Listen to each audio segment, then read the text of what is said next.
Lunch Money Lambert, Jeff Malott. Welcome to the Kayak Bass Nation. Yeah. Welcome to the Kayak Bass Nation. Kayak Bass Nation. Hey. Welcome to the Kayak Bass Nation. Welcome to the Kayak Bass Nation. Welcome to the Kayak Bass Nation, where we talk about fishing and competition. It's your boy Ox Pippin, aka Ox Fishing. Don't come over here tripping.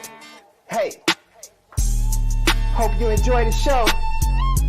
Jeff Malott, Lunch Money Lambert, Lego.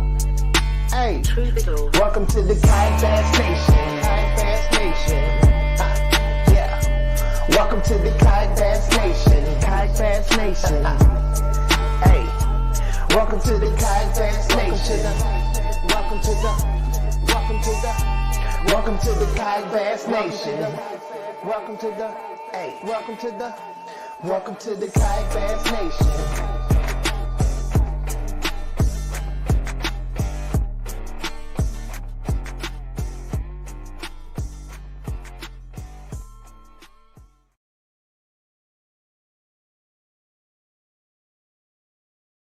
What's up, everybody? Happy Monday. Welcome to the Kayak Bass Nation. What's up, Ryan?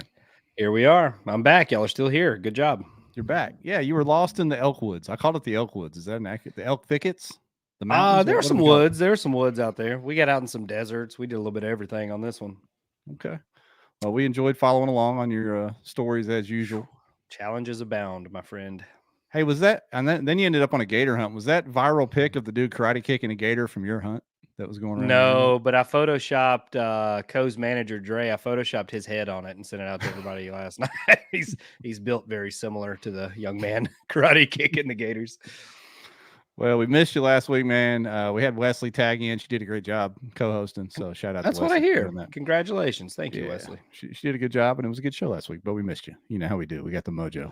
We're back. We're back in action. You got going over here. But hey, what happened over the weekend, man? Besides gator hunting and elk hunting, what, you do anything else? Just get back and rest? No, dude.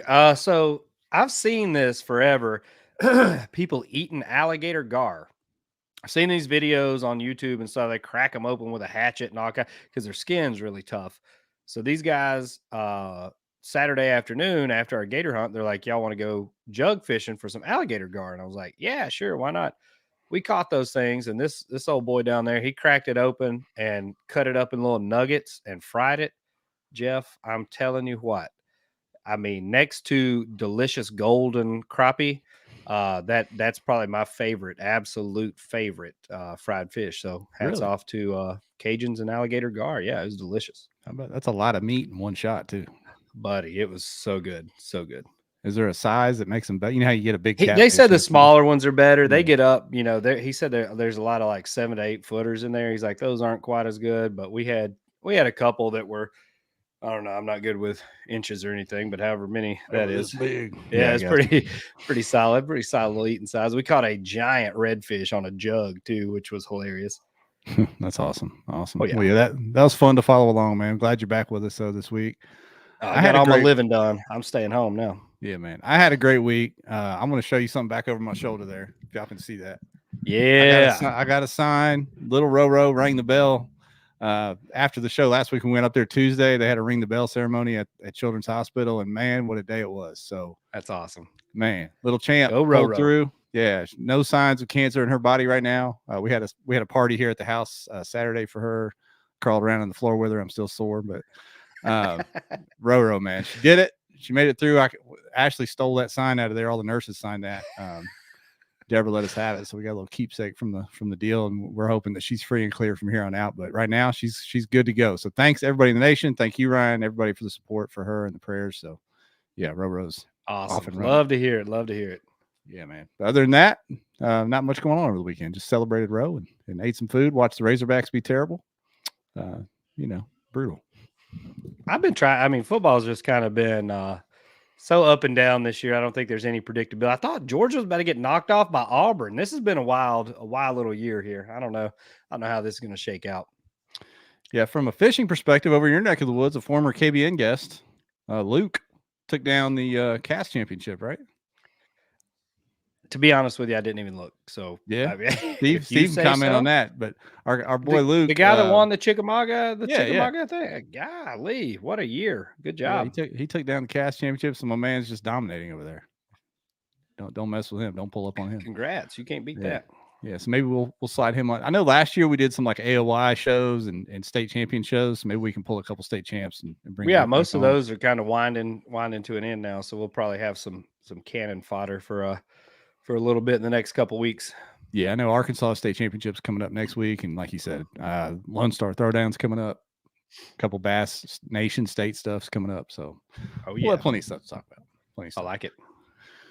But tonight we've got Steve Owens from Bassmaster and Luke, also known as Luke Aryan from Oklahoma, to talk about. We saw the big news about Tenkiller getting selected, so we wanted to have both these guys on. Steve, of course, from Bassmaster, to talk about how and why they chose Tenkiller, which I think is an awesome selection.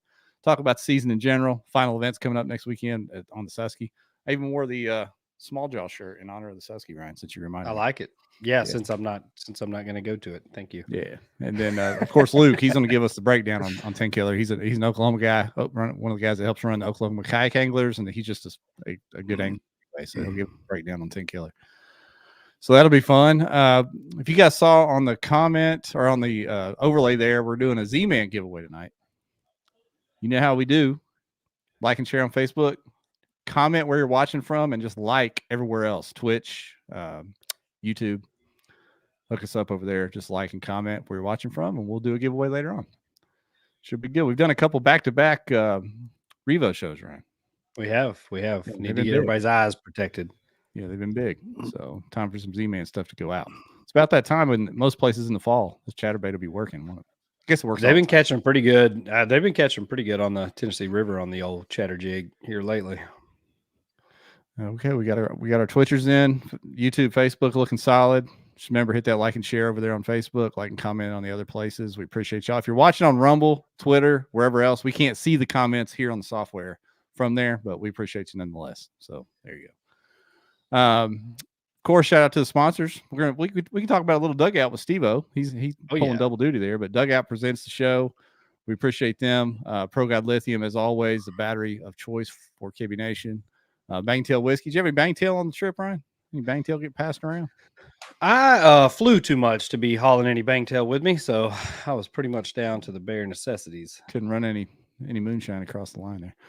Like we said, we're doing the Z-Man giveaway tonight. We've done a Revo the last couple of weeks. We'll be coming up with a Seaguar giveaway here pretty soon. And of course, get your gill fishing gear, because it's about that time. It's about that time, man. It's getting colder. Yep. It's going to start raining again.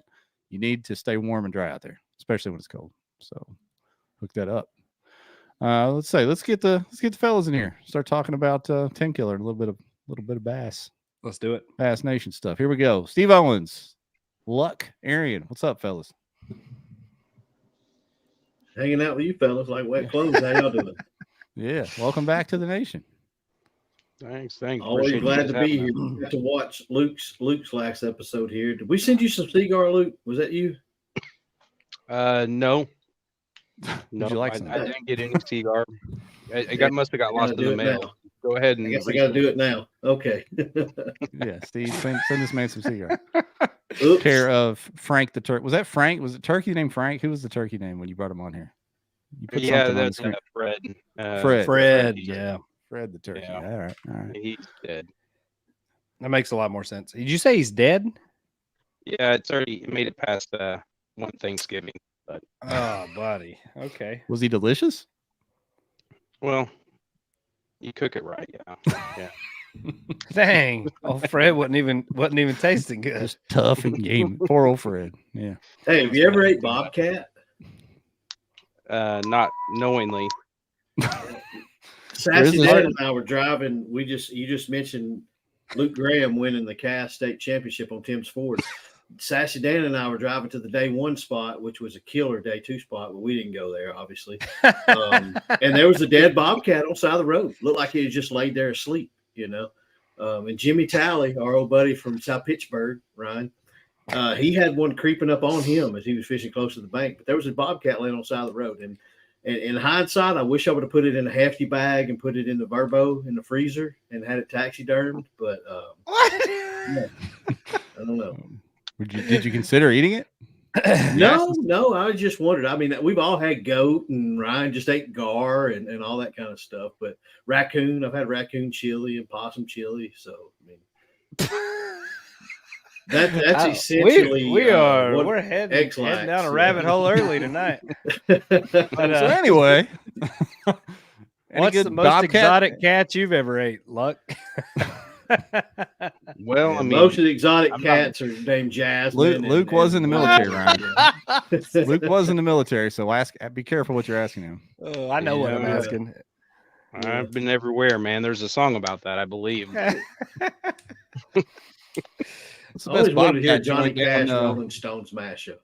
Yeah. What's the best Bobcat joint down Tenkiller Way, Luke? As we transition over to talking about the Bobcat.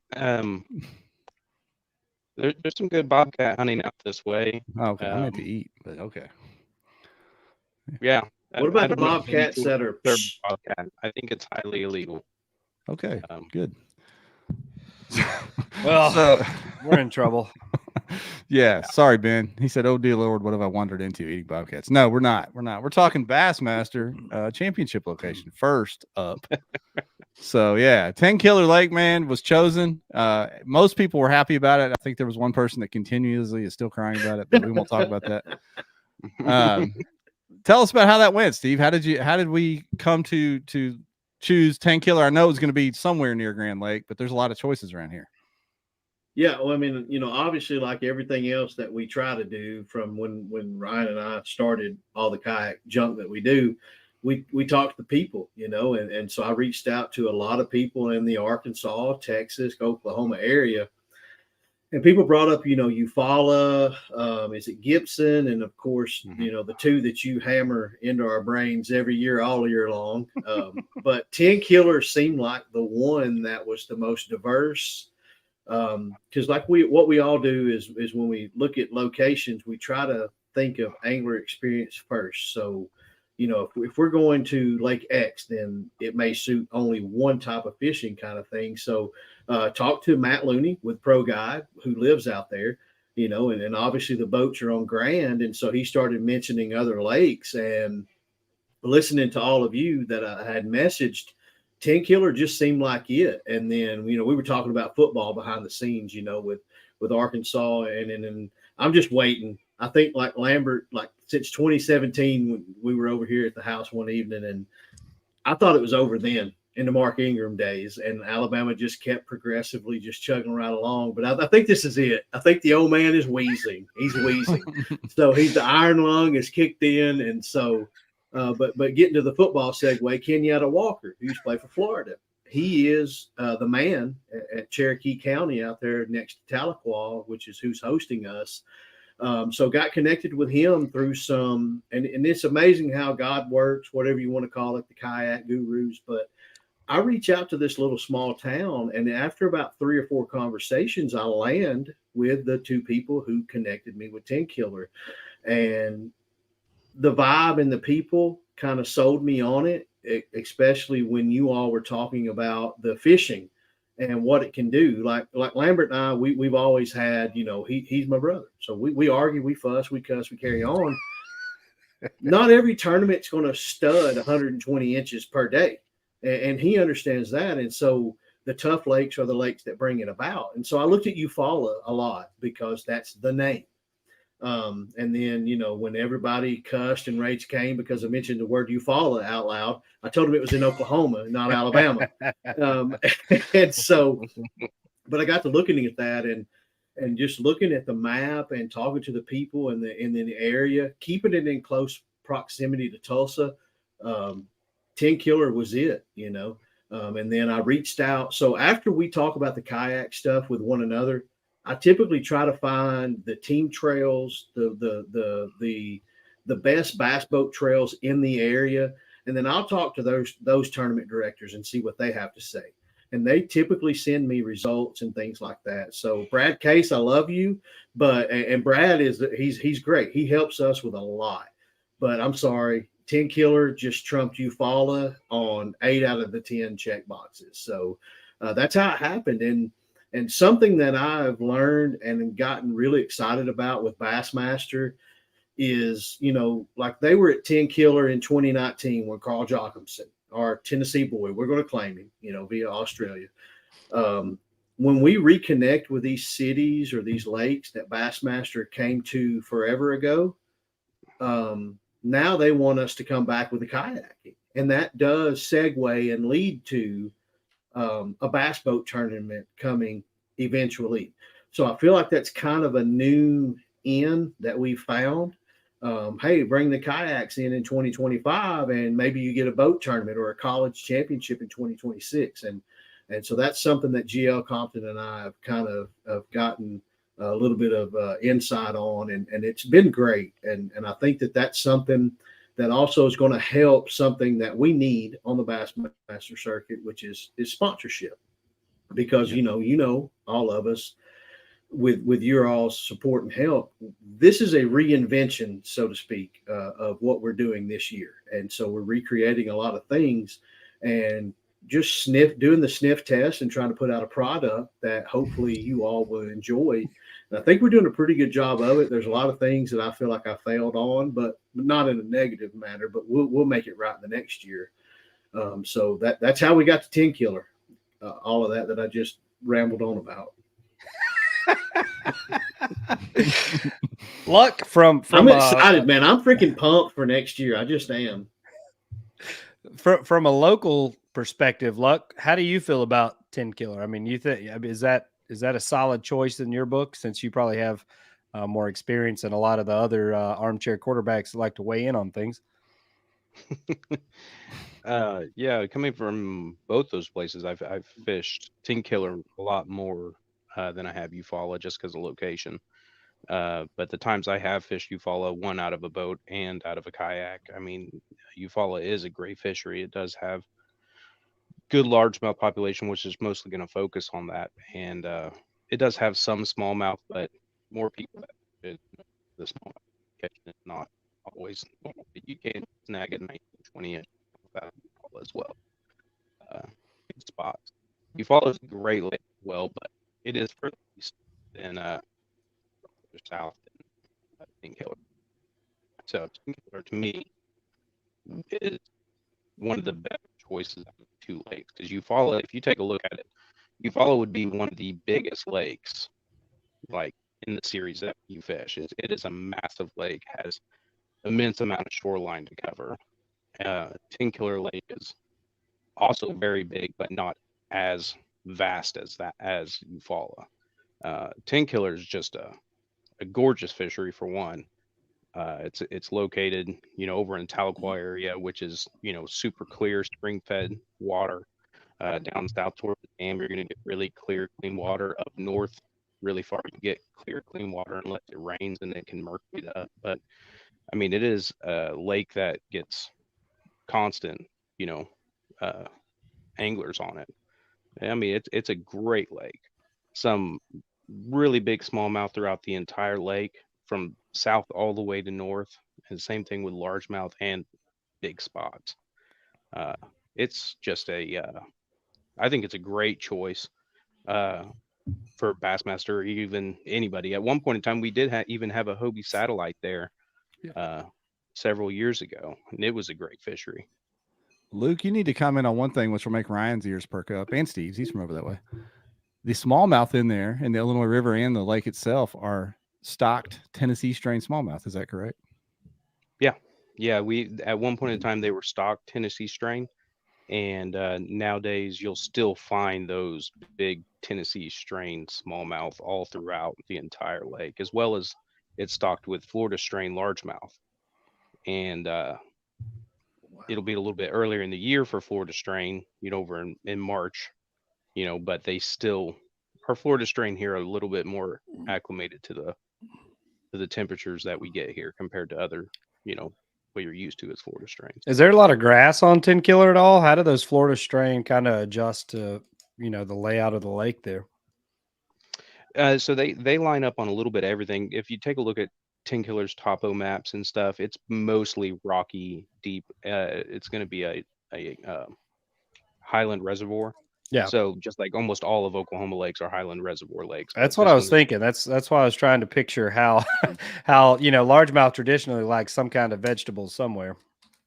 Yeah, and so there's a lot of lay downs, a lot of trees in the water. You might be able to find some grass here and there, but that is not the main focus. No, so Gotcha.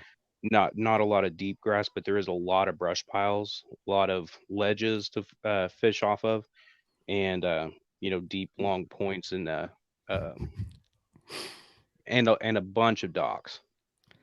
Bob is coming through with the real facts. Northeast Oklahoma has one of the highest densities of casinos and dispensaries in the U.S.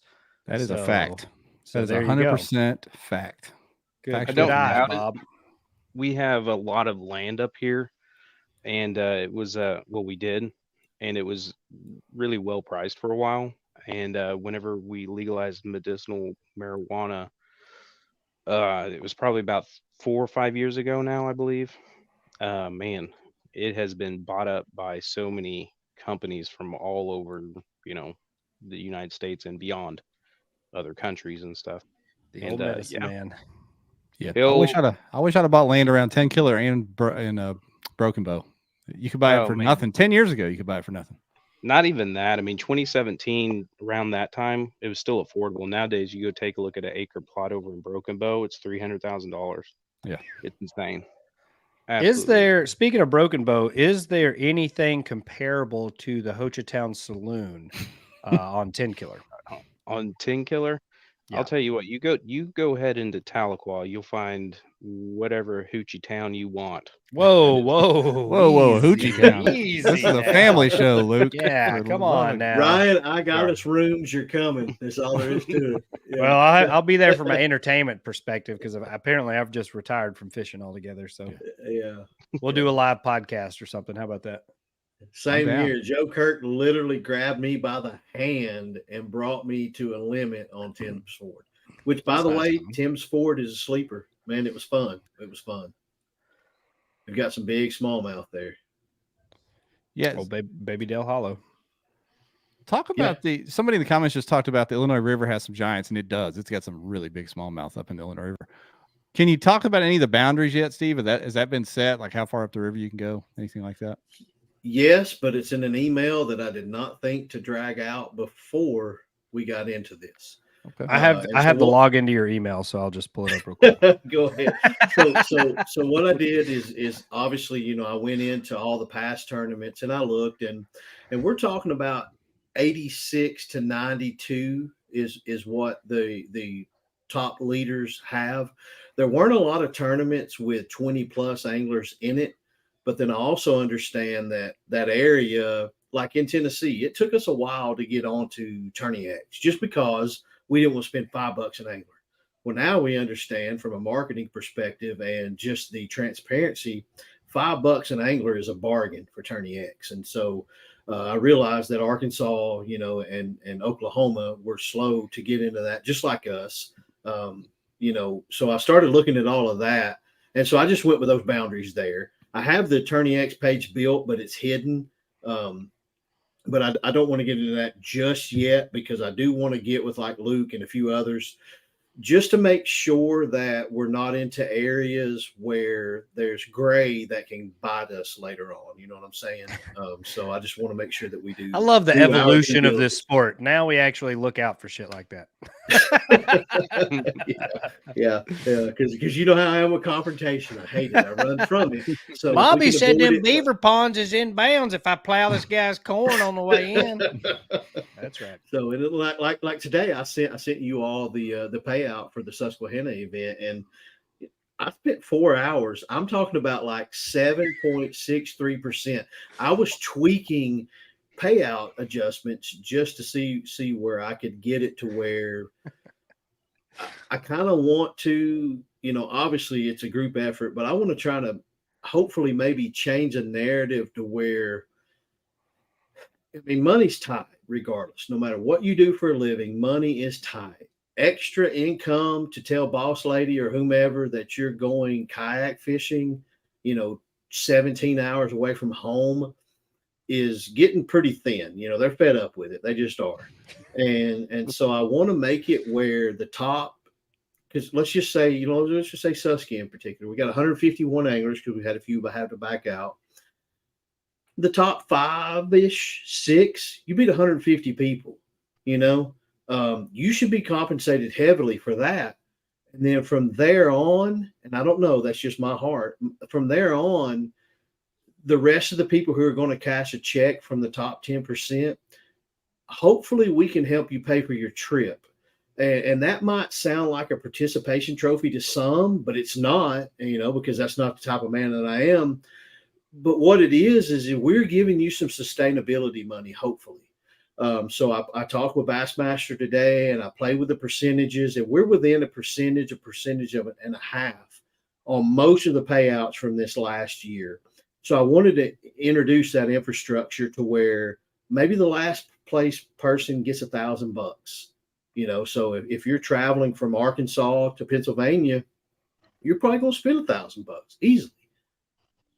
Maybe that $1,000 keeps you in the game next year. Yeah. Well, we all don't have a big old Hank Jr. diesel like you got there, so you need one. Yeah. So maybe that's the next thing we try to do is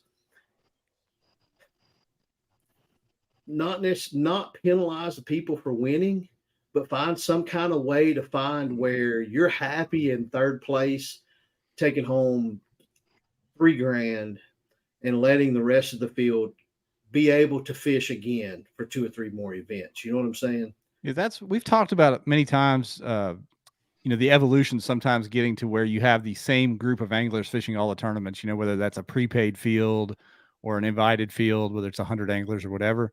The only way I think that happens is if it's sustainable, like you're saying, Steve. Like there's a way to make it viable and cost effective to do that. Otherwise, you're going to have locals jackpotting like they do now, and then you know, a dozen or a couple dozen that travel to most of them. So, well, yeah, and it's kind of like you got to replant the trees. So like we just recently had the Cass State Championship, and with that comes our directors meeting every year. And we have clubs come and clubs go, and clubs petition to join. And we have 10 teams, 10 clubs here in Tennessee. You know, we can expand and add 18 clubs if we wanted to. But if you do that, then what happens is you don't have enough anglers to field state championship teams. So you would have people fishing mine and Ryan's club for 3 events when you have to have 5. Then you would have people fishing another club for 3 to 4 events when you have to have 5. And then another club an hour and a half away on Lake Gunnersville, 3 to 5 events. No one ever gets to field a state championship team. And the uncomfortable truth of it is you have to tell some people no sometimes. And that sucks, you know, because everyone works hard with their clubs that they're trying to build, as well as these national series and entities. And you know, I was messaging Vinny today. I mean, we love Vinny. We give him hell because of his spiked hair and everything, but his tights. Those guys have bought in. They've bought into what they do up there, and they listen to one another, and that's something we all should mirror ourselves after, like we do in Cast and the Texas clubs. And then I know Natural State, you know, y'all all are doing what you all do in the past. I feel like you guys kind of slowed down for a little bit, but talking to you and Kyle, I think you all are kind of ramping up again. And like California Bass Nation, I mean, you know, I talked to Kong a lot this week. I feel like Kong is doing it the right way. Kong has a structure and a system set up. And guess what he's doing?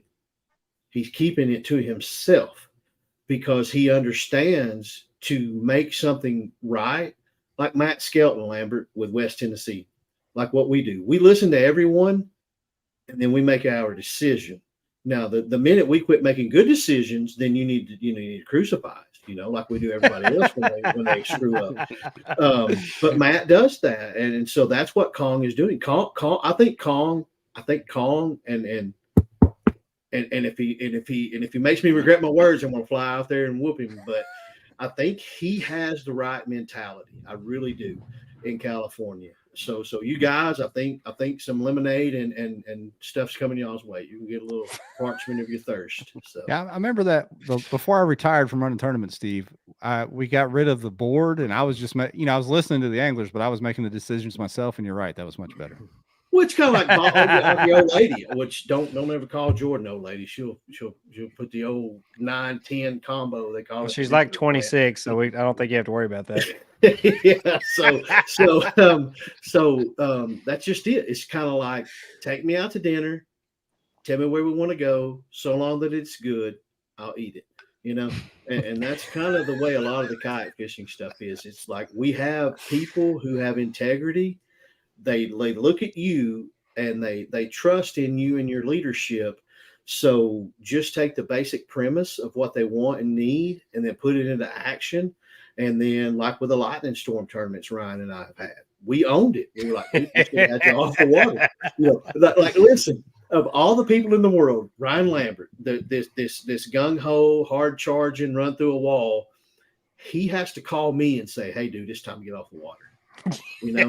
Well, when lightning's hitting like right over here, like when I cast and it blows my pop-R off, I'm like, all right, Steve, we can probably head on to the house. I'm tied up under this dock right now. I lay the rods down. I take everything off. Sassy Dan got freaking hit by lightning, I swear to God, one year. And walked it off or what? How'd that work? Yeah. Cracked another beer and kept pedaling. He shook his head. And he blew that vape smoke out. It was good. Yeah. It just made it more red. And why do we have so many gingers in kayak fishing? I don't get it. That's there it is, Ryan. I was waiting on our clip, and there it is. There we go. He's been dancing around a few tonight. It started with the bobcat eating, and now we're getting we got a solid 2 for sure. There we go. Yep. So I stand with the gingers. That's a new hashtag. Oh boy! Wow. Luke, where were we? Yeah. Luke, you're neck deep in running tournaments and helping with Oklahoma kayak anglers. You got any comments on what Steve was talking about trying to grow these organizations? Not the juniors. Yeah, growing an organization. I mean, you guys have all experienced what the turmoil within growing an organization. We've the last 3 or 4 years, Oklahoma kayak anglers, we've grown significantly to where we were having an average of 40s. Which really isn't that bad, but we went from there to averaging 75 to almost 80 for the last 2 or 3 seasons now consecutively. Our season openers, 1 year at Eufaula, we had a season opener of 107, I believe, 106. Year after that, we had high 90s at Skytook, and this year was down in Arbuckle. It was in the 60s, but it was cold. And it was Arbuckle fishing a little tough. And it's southern Oklahoma. I mean, it's known for a big lake fishery, but it's known amongst everybody. And so it's highly pressured water. But it's a fun lake. But yeah, making those tournament decisions as a tournament director is it's tough. You don't always make the right lake decisions, but that's part of it. There's so many variables that you can't control too. Like, I promise no tournament director has said, I really want to schedule a shitty tournament. Like, you don't want to go in and have bad weather or a drought or a lake drawdown or, a dozen things that you're not in control of. Now, there are things you can look at, like time of year and historical patterns and stuff like that, that'll give you a hint on things, but you still don't know when a cold front's going to blow through on one of those early tournaments or whatever. I mean, you don't want the anglers to, number one, sit out there and suffer because, nobody, I don't think, is going to enjoy any tournament in those circumstances, but especially the fish turn off. That just makes it worse.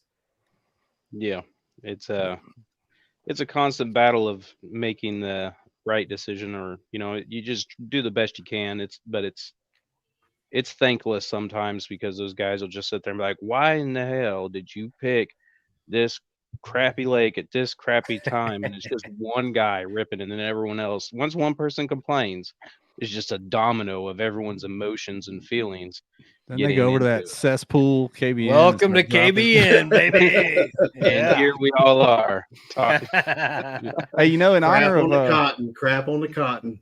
We were talking college football earlier. Being a TD is a lot like being a college football coach. You don't get a lot of praise, but when things go sideways, boy, you are the worst. Yep. Coming for you. They coming for you. And Do you have multiple clubs in Oklahoma, Luke, or is it mainly just one big club? Just kind of looking at that average. I mean, that's a really impressive average. Yeah, it really is. We're lucky enough that, Oklahoma isn't massive, but all the good fishing is over on the eastern side of Oklahoma, pretty much. You take from OKC, a little bit west of OKC and straight east, and especially southeast Oklahoma. I mean, that's just the best fishing all around. So down at Durant, Oklahoma, down by Texoma, that's where we have our fisheries and wildlife hatchery, and that's where they do the Florida strain, all the Florida strain like breeding, and then they take them from there, dump them off in all these other lakes in Oklahoma. So we've been doing Florida strain largemouth for I don't know, since early 2000s, if not the 90s. And I mean, it's taken off. Some lakes took a little longer getting a hold of it, but a lot of them have really taken off, especially if you stay southern Oklahoma up not too far north. Grand Lake has them too. Hey, I want to get into some of these What's questions. Texoma? I'm sorry. Go ahead. No, go ahead, Steve. Ask your question. What's Texoma like? I hear a lot of people mention Texoma. Yeah. Texoma is really big as well. It's another good fishery. I mean, it borders Texas and Oklahoma, hence the name Texoma Lake. I get it. It has some of the biggest smallmouth, largemouth, and spots as well. It's very good lake. If there was and that's a unique lake too, but there's tournaments there all the time. It also holds a crap ton of striper, like striper, not sandies or hybrids. Yeah, and that was something we looked at as well. And again, everything we do is on the sleeve. I mean, we're going to show you. We looked at, so we're going to fish Wednesday, Thursday, and then Friday you drive up for the championship to be on stage, which is cool because we all talked in the background like with the way it was previously. Do we separate it, blow it up, make it our own thing? But then we realized attaching to that classic, putting the ego aside, like we don't need to boat for jack crap. Well, yeah, you kind of do, because that's the platform. That's where you get heard. And so this last year, we did a pretty good job of it. So, but we looked at, so let's just say hypothetically, next year it's in Texas and it's in Houston. Well, what if we want to go to OHIV and it's 5-hour drive? You know what I mean? Does that matter anymore? Do we have to keep it an hour and a half in close proximity? Because Thursday, you're all going to meet up, the top 10. We're going to do a faux championship. We're going to announce you all in no particular order, let you talk for your sponsors or whomever else. And then we're going to hang out, relax, get a good night's sleep. And then you can drive 4 hours to be on the Bassmaster Classic stage at 4 p.m., wherever you're at. Is that okay to do? Can we move it outside so that we get the prime time lakes if we want to? I think you can. I think one thing, like what you guys had going in Knoxville last year, a lot of the folks that weren't on the stage made that easy drive up just to hang out at the expo and do all that kind of thing. Mm-hmm. I don't know if they will do that. I mean, maybe that doesn't matter if you're only talking to, 100 anglers or something, but I don't know if they will do that if it's that far. But maybe that doesn't matter. Maybe they will do it. I think possibly. Go ahead. Sorry. I was going to say, look at how many actual anglers, from our side were there in the state, or what, maybe 20 of us, something like that. Yeah. I mean, I don't think drawing from that field of anglers to be there. I think the people that are going to be there are the ones that are going to be up working the expo, doing sponsor stuff. They're going to be there anyway. So in my perspective, I would rather have the tournament on a great fishery instead of just some chip shot lake like, oh, well, it's water and it's got fish in it. Like, you want to see a show, like you're getting on the big stage. You want to put up a freaking, 23, 24-inch fish. That way the people sitting there in the crowd that are there to watch, the junior high bass boaters next, they're like, oh shit, like that's a huge fish. Like we're not just there for the kayak part. You're there on that stage in front of those people to open, a lot of eyes to what we're doing. Yeah. And like Brad Case just made a comment that would require 2 Airbnbs. And I understand that. So, but and here's some real truth and conversation that we've all had the last 2 or 3 months in building 2024. Our schedule's been done for 2 months essentially, but we're waiting on an insurance rewording for the last event, which is fine. It's done. We're waiting on a person who just come back from vacation. So hopefully this week we get to announce this schedule. But Brad mentioned, and it's a good point, you know, that's 2 Airbnbs. So not if you drive home after. It's just true. So like if we are wanting, we can't complain about everything. Kayaking to become what we think that it is right now, with this grand, you know, stage and presence across the country, we have to sacrifice 2 Airbnbs. We have to, like we've been doing for years, lose $700 when you win second place. Because, you know, the bass boat world's been around for a very, very, very long time. And that culture has been built for 30, 40 years of these guys just giving away money to chase the dream. We're not there in kayaking just yet. That's why, thank God, we have open series versus the elite kind of stuff structured just yet. Because we all have a good structure system for an elite series. We all do. There's 6 of them right now. If you want to text any certain number of people, we're not there just yet. Main reason being, like you all have mentioned here before, we don't have the sponsor support, because every series right now basically is paying entry fees back. Some are holding a little bit of marketing money back. Some are holding entry fees to pay into the championship. But at the end of the day, it's still your money that's getting paid back out right now. And that means, like what I just mentioned at the Bassmaster Classic, y'all show up, work these booths with your sponsors and your vendors, people that you don't know. We got a little girl on the dugout team, Emily Grace. She showed up at Bassmaster Classic. She worked 4 booths from people that she's never spoke from. And Ethan Jett does it. Adam Reiser does it. Lambert does it. We all do it. Show up. I heard somebody mention this past weekend, I'm not putting them on my jersey unless they're giving me this or paying me this. Man, every sponsor that is on our Tennessee Valley Kayak Angler State Championship jersey are people that we did stuff for before they gave us the first thing. We've gotten a sense of entitlement to an extent that's not productive. It's not sustainable. We're not there yet. You know, we still have to have some humility to grow this. We just do. I think people have lost, they get this wrong right off the jump, especially if anybody's new listening. The first thing you need to ask if you're out there, you know, banging the drum for sponsor dollars is, what can I do for you? Not I want it. Not I want this. I want that. It's, what can I do for you? What value can I give to you? And people forget that all the time. Yeah. And I mean, speaking to another night in a room or whatever, number one, if you're invited there, you're winning money anyway. So carve out $150 out of whatever the check is you're about to win, and that part's covered. Number two, if you're traveling around for this stuff, and this goes for anyone, keep up with your receipts and write this stuff off on your taxes, your entry fees, your mileage, a hotel. Help yourself. Like it, you know, there's a way to make this not taking an L, even when you're blowing money. The government's taking their piece anyway, so you might as well get some back.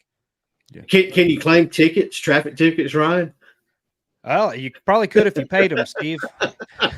Hey, Ryan has tickets in Tennessee, Alabama, Oklahoma, Arkansas. That's awesome. Florida, Pennsylvania. Those are the ones laying on my you got to make a heat map like Jordan did for all the places he's won. You can make a map of all the places you have tickets. That'd be cool. We got a bunch of startup questions we want to get to as the night goes on. But before we get to that, I have one question I want to ask. And I've seen this on Twitter, and since we have an Oklahoman here, I'm going to use this opportunity. Luke, what goes on here? That's drag racing. A lot of bobcat eating, I think. What goes on up there in that section?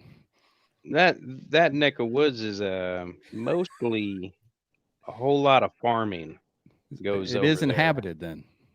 It is inhabited very loosely, and those guys are dangerous. I would be careful. Oh boy. There's not a lot of fishing. At one point in time, they tried stocking tiger muskie over there in one of the lakes. So whenever you see on the Oklahoma records, like the fish records, you'll see a tiger muskie.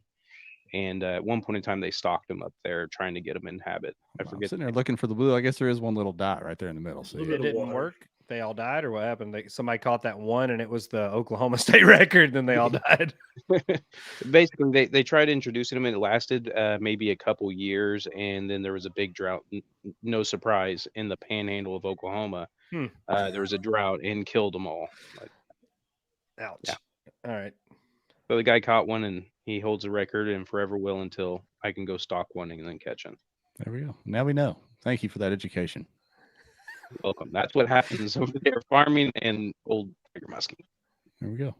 That's Let's why go. I suck at fishing. People like Luck, Drew, they all know like what minnows these things eat, and it's just like, dang, I've got no chance. I've got no chance. I just don't. They eat Sheesh. all shatter white. Talk to Ewing, and he'll tell you all shatter All white. It's shatter the only white. chatterbait you need. Hey, I love Ewing. We were talking recently because I mean, granted, he's young, his testosterone is still building, but this dude, we were talking recently, and he asked me, how do I qualify for such and such? And I explained to him, and he said, okay, so basically, I'll just go and win A, B, and C, and then I'll qualify. And I just had to take my hat off and say, yes, sir. Yes, sir. I mean, he's got it. He's got When it. he I comes mean, back that with a dude full is killing the mustache, you're gonna Hobie be series. sorry. Dude, so what's up That's with that that? boiling He and tea. Jackson have just destroyed like you know everything that they fish. They just do great at it. How are they beating all the rest of us to an extent? It's I mean, crazy. Is there anything that they have in common? They're they building are team. young. Young collegiate anglers just out there laying the wood. Is it live scope? I dare say. I don't know. They're I don't think so. masterful at that. Ewing is masterful at live scope. I don't think live scope is what it is that gives them that juice, though. You know, I think they get to practice. Time Like on the water. obviously, yeah. Like I think if you look at what they're doing all the time, keep up with them on social media, they're fishing all the time. Like I think a big part of that is just staying sharp. You know what we need to do? We need to get them boys wives and kids. That's what we need to do. And then that'll be the end of that. Yeah, you may help them make some bad decisions, and we'll all cash some checks. That's all there is to it, buddy. That's a tough sell for those kids. Yeah, straight laced there, so. I don't see that happening at all. Talented anglers, nonetheless. One thing I would like to request before we get to the questions is please, folks, please slow down your schedule releases. Please, because it's very hard to get schedules done in a timely manner. I feel like it gets earlier and earlier every year. Oh man, this year, I spent 3 hours today. And granted, I have a wonderful life, but 3 hours today of just, I was in a washing machine, just trying to call chambers, get things lined down to make certain that we can all deconflict where we can. Man, I never thought, I mean, like again, like I mentioned to you, it's been a good while. Our schedule was confirmed. We had one signature because of the insurance thing. So 2 months ago, we had it all nailed down. And I'll just share, we're going 5 events plus a championship again. Reason being, I pushed because in my mind, I talked to Bob Baller. I'm wanting to go to A, B, and C. I want to do this. And we, like me and Ryan talked about, and Ryan gave me some, believe it or not, people, he gives good advice. Don't go too big. Don't go too big. And so I'm trying to add 6, 7, 8 events. And even Hank Weldon with Bassmaster said, hey, listen, let's continue to put out a good product to the people. Let's help them understand that we have this under control. Give them another year of doing it the right way, which we think we've done so far. And then let's expand. And so we're going to go back with 5 and a championship next year. We've deconflicted everywhere that we can, we think.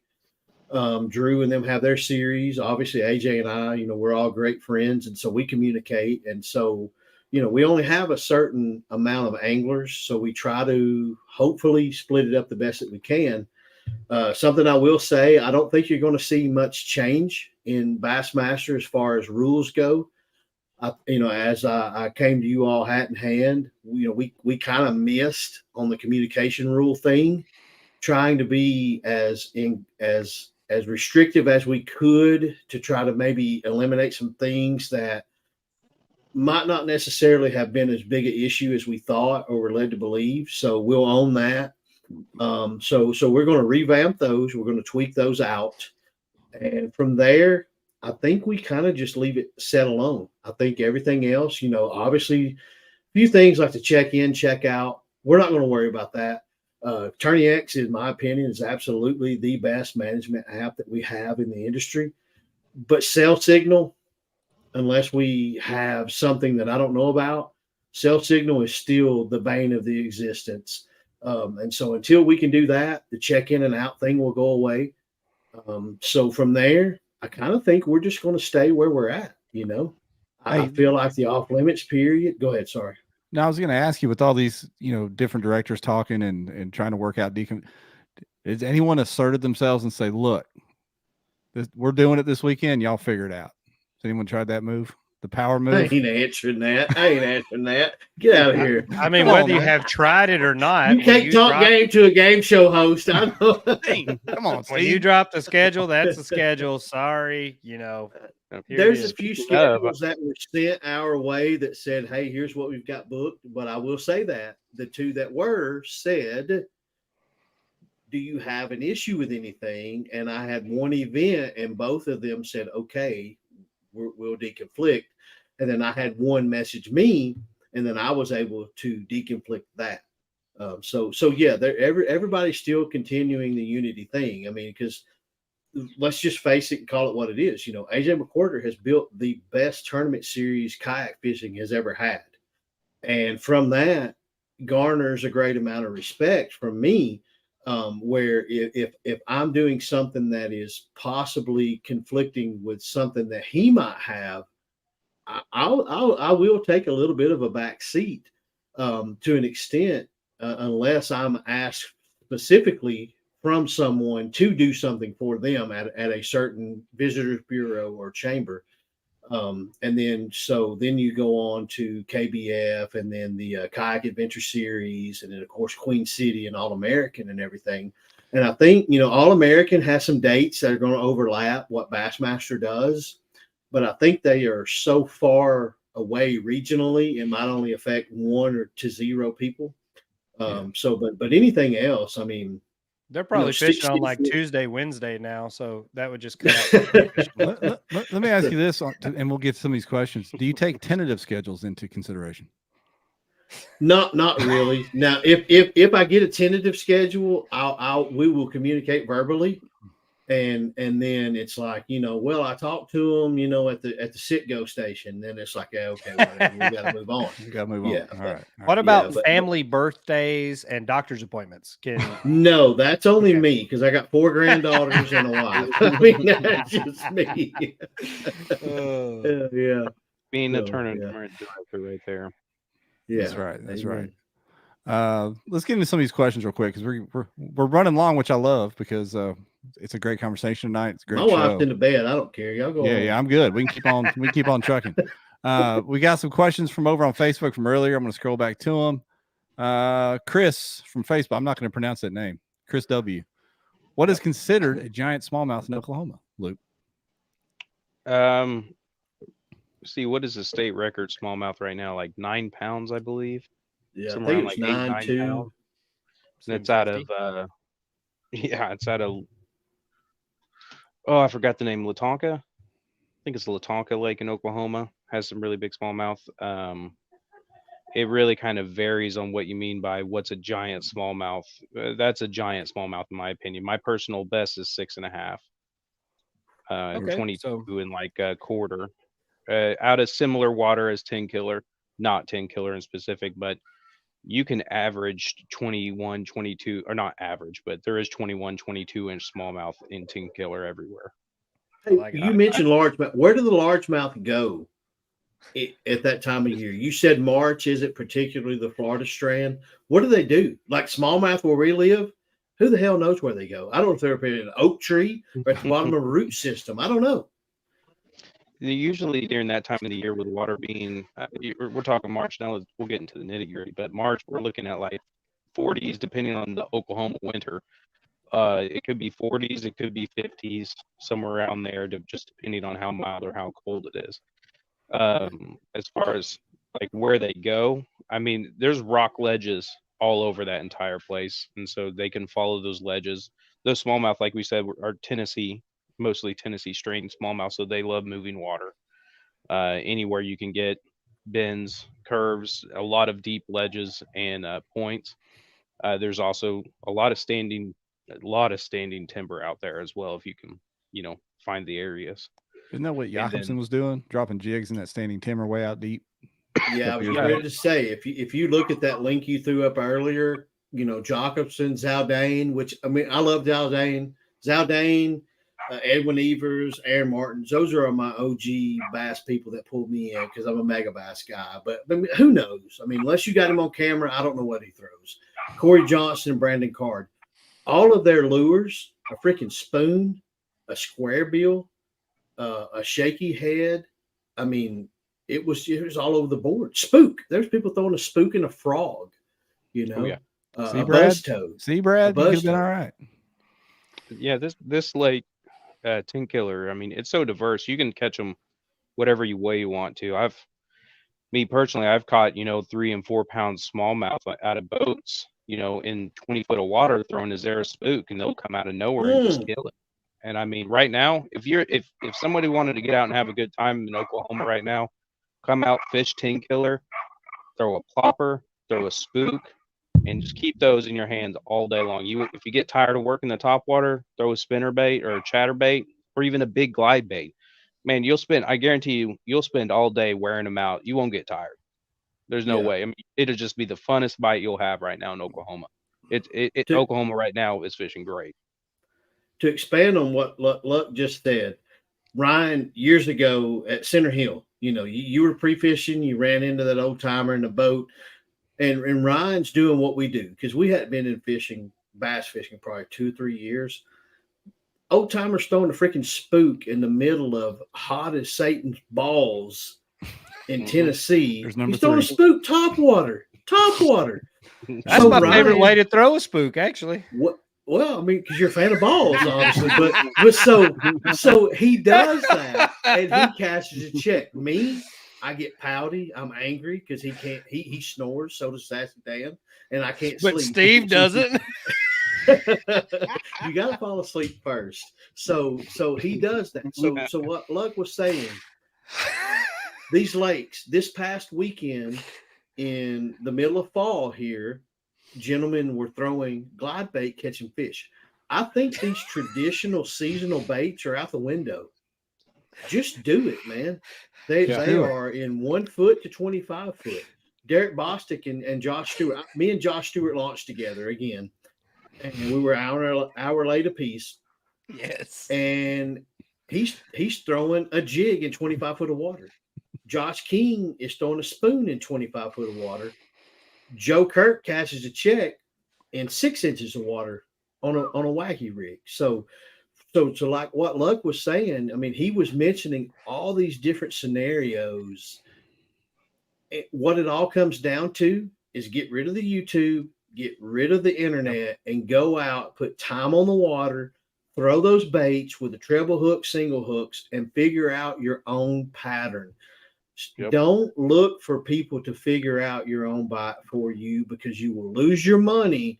And these people whom we all like to say have more time on the water, I will venture to say this. If you look back at the Hobie and the Bassmaster for this last entire year, the PKAs that we all like to have cut up with, people that you don't understand or know are hammers are the people taking home that folded money. Them big head Benjamins. It's those people right there because they are throwing caution to the wind. They're getting rid of the YouTubes. And like, I love Ben Milliken. I mean, we all like that guy. I subscribe to his channel because I want to learn life skills. No, we don't. But you can't do what he does. You got to do what you do. Ryan is not a treble hook bait fisherman. So don't try and go and do that just because somebody else can do it. He goes and does this.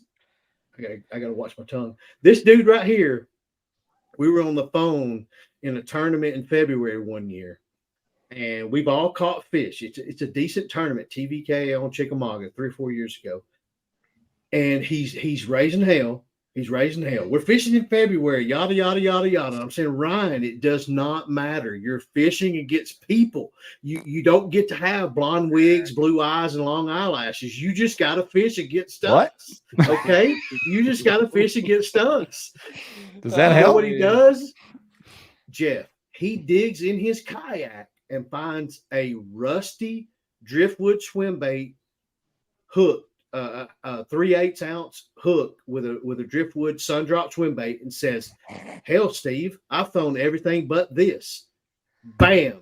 Hits big fish of the tournament, wins the tournament off the last bait that he finds underneath his feet in his kayak. Fishing is stupid. Fishermen are stupid. Baits are stupid. Fish are stupid. But it all plays out in the end. Just do your own thing. Just do your own thing. You can't Google it. You can't look up an encyclopedia from the 80s. You can't call Smithsonian Institute. You just have to get out. Fish for yourself. We see people all the time in the message boards and the chat groups. Where do I need to launch? What do I need to throw? What do I need to do? And some son of a buck shows up with a 2.8 inch Kitech and takes some rent money, and you get evicted. So just get out and fish, folks. That's all you got to do, man. And just go fishing, Pennsylvania. You beautiful gingers. Just go fishing. How did we get here? Something about not throwing spooks on topwaters. How I remember this started. I think we asked what a good smallmouth was on Tenkiller. I think that's what it was. Somehow. Boy. Any comment? Thanks, Luke. I did my part. I can't be here all week. That's on him. All right. Let me find some more questions. Steve, put Steve on mute for a second. Right? Steve, don't answer. Oh, geez, that was wonderful. All right, here's one. Luke, you've seen tournaments held there over the years. You know what's going on at that time of year. Yeah. Total inches that time of year. What do you think ballpark to take it? Was it mixed bag? Is it a 3-day, 2-day? 2 day. 2. It's in Oklahoma. Don't throw them horns up, Steve. Yeah. They beat Alabama. Hell, they can have it.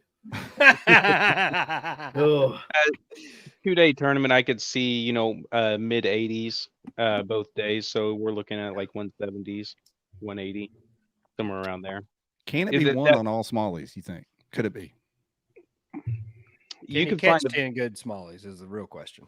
You could catch 10 good smallies, but more than likely you're going to have a mixed bag of smallmouth mixed with a couple really good largemouth, because we still have northern strain largemouth here as well, and most of ours are crossed between Floridas and northerns. But so they fish a little bit different in the wintertime, but they still hit. And then it also has some really good spots in there. One of my personal best spots in Oklahoma came out of there. It was like right around like 18 inches. Okay. But I mean, that's a big spot for Oklahoma. It might not be big, compared to some of these other lakes, but Oklahoma's is pretty decent that size. It's good. Over to YouTube, Casual Bass Guy. This one's for you, Steve. What's the ideal number for each state to send to the national championship? Is there an ideal number?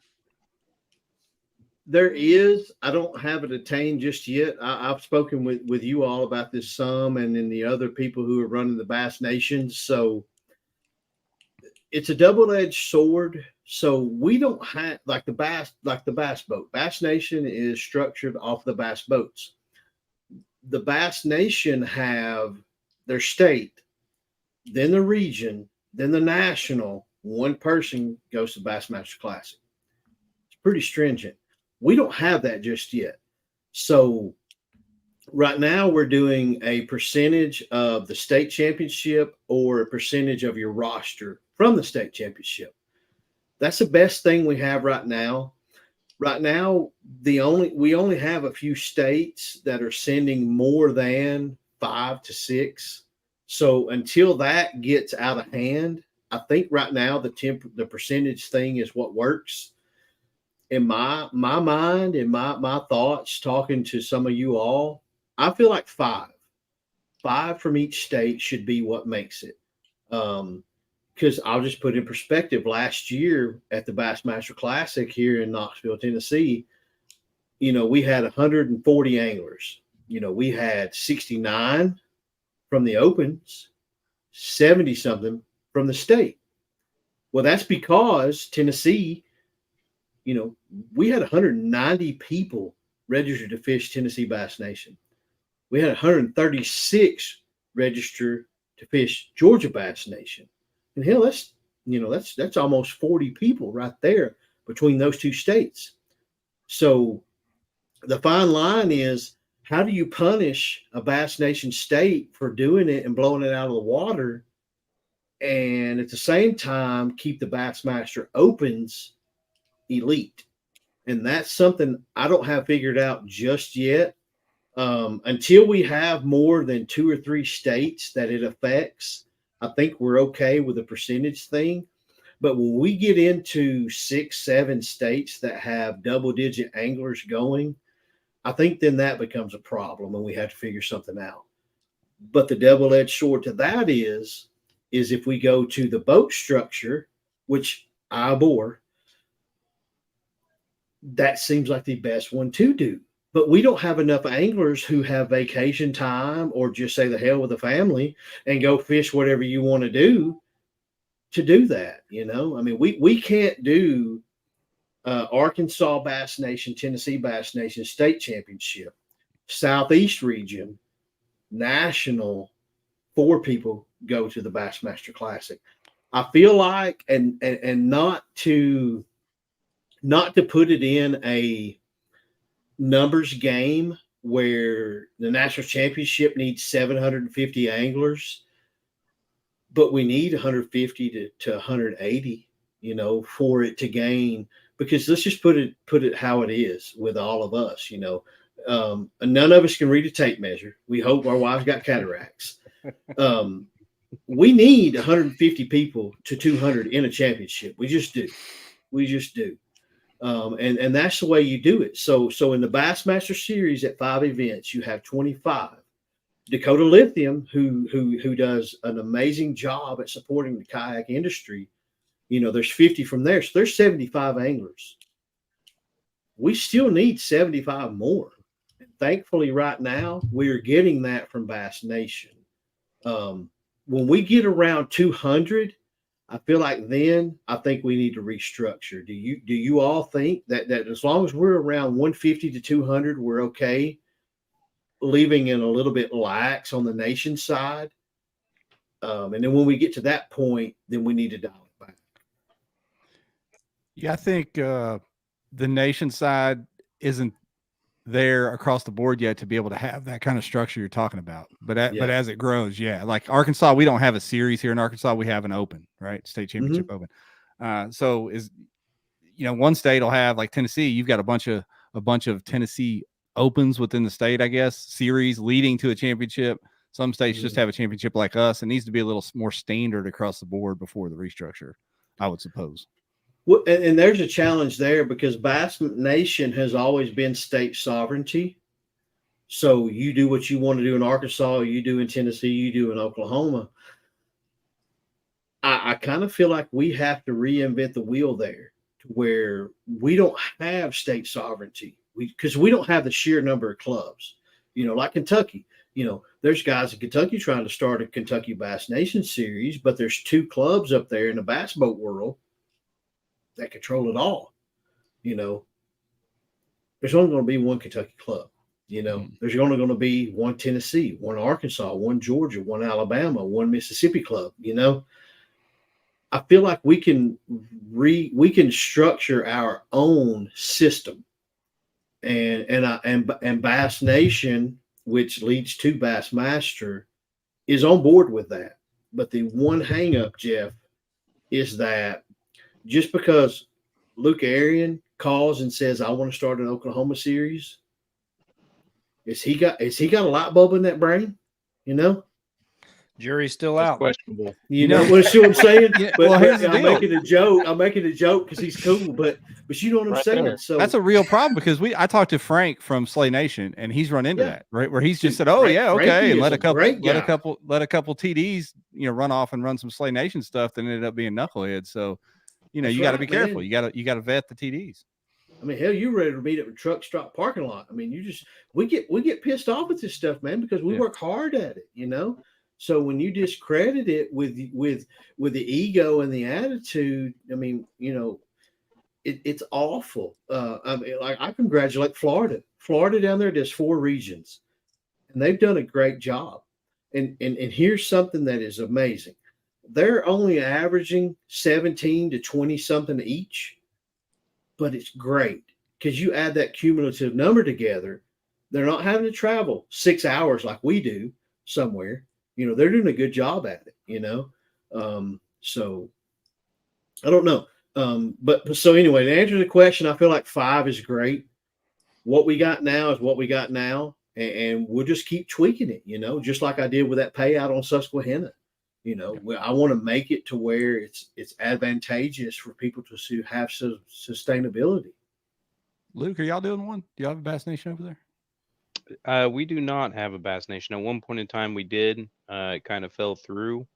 We didn't run it as a club, and but it is something that we might consider this next season. Now that it's been restructured and is being ran the way it is, I think it's something that we Oklahoma kayak anglers, we're gonna have to get together as a board and discuss if that's something we would like to partake in as well. We're always looking for ways to help out our anglers, be more successful and be able to achieve the goals and dreams that they have, whatever they might be, whether it's just the local stuff, whether it's jackpots, or whether it's charity work that we can do, or whether it's on the national level, just competing with the big dogs. And yeah, we definitely want to explore all avenues on that. I know that for sure. But yeah, I mean, we're a big club as well, and there's no reason we shouldn't be participating in that and giving our anglers something else to shoot for besides just our state championship, which how we have our Oklahoma structured is Oklahoma Kayak Anglers. We're kind of the host since we're the largest kayak angler club here. But then we have 5 other jackpots that are ran down in Tenkiller Lake. There's one that's held by Rivertown, and they run a jackpot. Farron Davidson runs it. Good dude. Old biscuits and gravy, if anyone remembers that. That's right. Biscuits and gravy. Damn jerkbait box. Old jerkbait thief. No, all right, I'm gonna stop it right there. Let's not go on tirade to 2 hours. The great meme of 20, I forget what that it was, 18 or so, but yeah. So we have about 5 different jackpot clubs that basically the top 10%, or not 10%, top 5 anglers from each one of those jackpots get invited to our state, the Oklahoma State Championship. And this year it's being held on Broken Bow, not this weekend, but the next weekend after, on the 14th and 15th. And yeah, it's going to be, all of our clubs together fishing against each other. And it's going to be a fun thing. This year we're going to spice it up a little bit. Hopefully I don't put my foot in my mouth too much, but hey, tournament directors, we always do that. So this year we're going to have a little team club deal where top 5 from each club is going to count towards, a team trophy that can follow each club, so we're all kind of competing for it. And I kind of, took the idea from the All-American series. I liked how they did that. And I think it's something just to add a little bit more excitement into the not mundane, but just the every year state championship that we always have. So yeah, that's fun. It's stuff like that to think of, as tournament directors, spice up the life a little bit. Yeah, for sure. And I know one thing in Arkansas, you may have run into this in Oklahoma, whoever was running Bass Nation before, was just trying to deal with the bass boat clubs. And Steve's heard that whole story before. But I think we made headway there, and things are loosening up. due to folks like Steve and the guys at Bass building those bridges for us to be able to work that out. So yeah. Well, kind of like what they're doing in North Carolina and South Carolina. I mean, they're like here in Tennessee, we have so many clubs already. It doesn't make sense to start Calm in California. There's enough grassroots and local trail series. We don't need more. Let's just have an open championship for that. Communicate with one another, create a feeder system, and then let's do that. Luckily, in Tennessee and a few other states, we have room for a trail series because of the sponsor support that we get.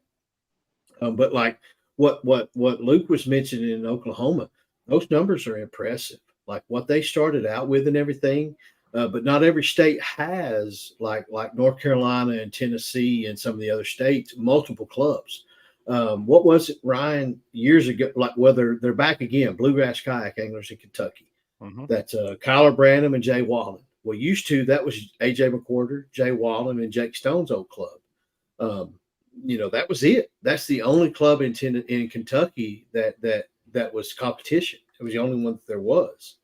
Now there's more. So oversaturation is dangerous in the kayak sport.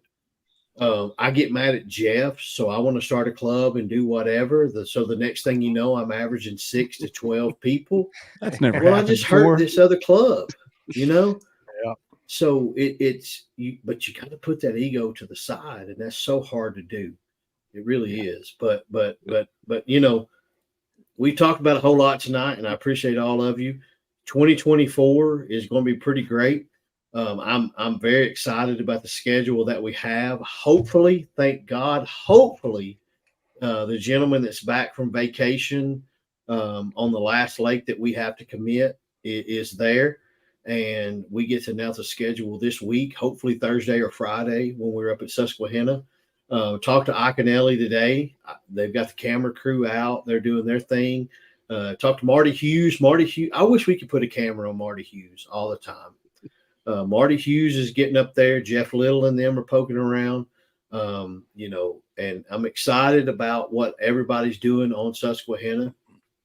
That's a new chamber of commerce that we developed this year, and that's a sustainable one. Like once Bassmaster or whomever takes it off the schedule, those people are going to be engaged in the kayak community. We're going to meet at Jackass Brewery up there. So if you all are up there, come Thursday.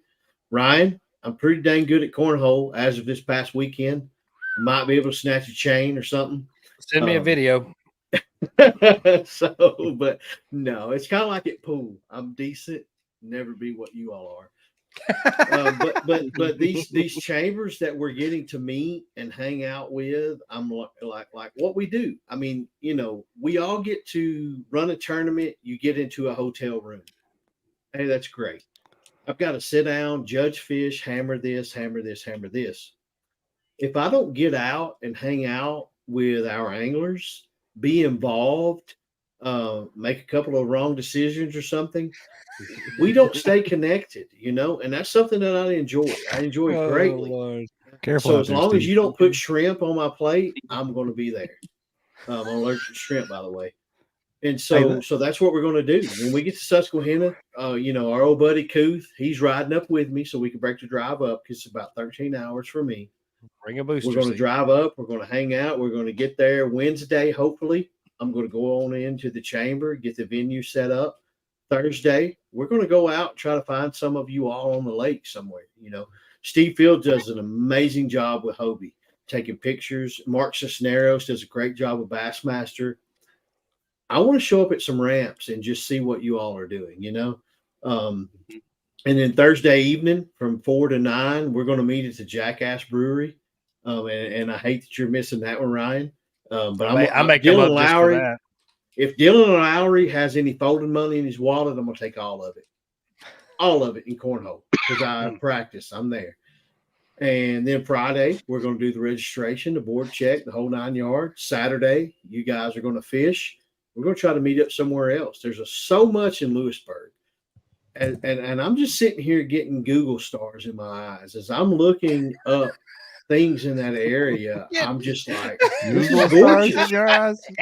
It's gorgeous. Like, we've got a Mennonite community right up the road from here, an hour from us. And I'm looking up there. These Amish blow the Mennonites away. When I get these Honeycrisp apples, it's going to blow my mind. This is all there is to it. We will not have Amish slander on this show, Steve. So when I get these Amish apples, I'm just going to let you know how good they are. Oh, And so Saturday, I want to have another shindig on Saturday. There's another clip. We got eating bobcat and almost. I'm gonna be busy the rest of the week. Bobcat Amish apple stew. So on Saturday, when you've skunked, just come on out and hang out with us. Let the money winners go on and do their thing. And get you some Mennonite, delicious food. Wow. We're going to do our thing, and then Sunday we're going to give some people a lot of money, and then we're going home. So, but I appreciate that all that you all have given us as a platform. Luke, we're going to see you out in Oklahoma. We're going to have a good time there too. But that's something that we all have to do. We've got to keep all of this professionalism and grassrootsism all entwined. You just have to. You have to. You have to. After skinning bobcats and hosting the Amish versus Mennonite fights all these at the Jackass Amish Brewery, we're going to keep it real professional when we're snatching chains all the way back to the house. Just don't let no more gingers can sign up. We're at our cap of the gingers. We got our caps on gingers. Yes, my Lord. Enough. So all right, I'm gonna go into a hole. I'll be quiet. Give this giveaway away. What are you gonna say, Luke?